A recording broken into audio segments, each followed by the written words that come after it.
Everyone is learning copywriting, sales, marketing. Sure, that is important. But I learned one skill that no one talk about. It made me more money in 4 months than I ever did in the last 2 years of business. So here it is. The skill is tolerating discomfort. That's it. It's not copywriting, it's not funnel, it's not automation. The ability to do uncomfortable things repeatedly. So let me explain why this matters more than any technical skill. Because every single time I made money, it came from doing something that felt wrong. For example, charging for a service, which in your mind you could reproduce for quite cheaper. Because that's what business is. You got to make profit. And something else is, messaging stranger who don't know you, asking for sales when you're just desperate. So taking that risk, taking that next step in business is always uncomfortable. So the pattern is that the more discomfort it is, the more money that there is to it, alright? So this is why a lot of people stay broke. They optimize for comfort. They want to be everything to be easy, to be free. They spend 6 months building a website. That's fairly easy. It's not like, oh, you're disrupting anyone. Oh, you spent 3 months perfecting that offer and they never sent out anything. They spent 2 months creating content but not posting it. So this is why the perfect setup, the perfect everything doesn't make you money because that's comfortable. The uncomfortable aspect of it is what making you money. So if you're creating an offer, that's easy. Sure, that might take a bit of time, but the uncomfortable part is sitting after calling strangers, get on a sales call, ask someone to pay you money. Those type of things are uncomfortable. Like I said, comfortable, those feel productive, but they don't make you any money. So there are four main type of discomfort in business, all right? So the first type is rejection comfort. It is a thought of what if they say no? This stopped me from sending outreach, making offer, following up, and the fix is realize that no costs you nothing. I got 900 or more than 900 no's. I got thousands of no's before I get a yes.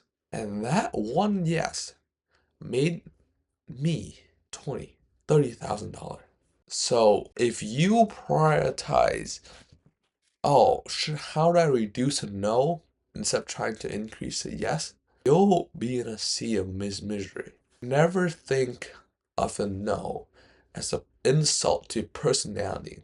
There are so many circumstances that people have to go through to make a decision.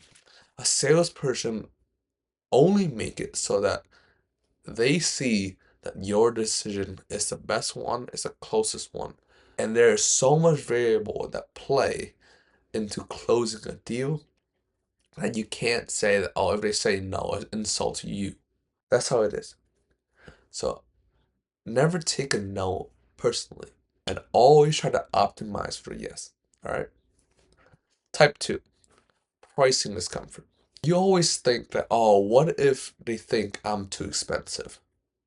So this kept me, when I started, to charge a very low amount where I could just go to McDonald's and work for a day or two and make more money than I would have in 3 or 4 months. So I kept charging $500, $700, but when I should have charged 2,000, 3,000, 4,000. So the fix is let them decide if it's too expensive.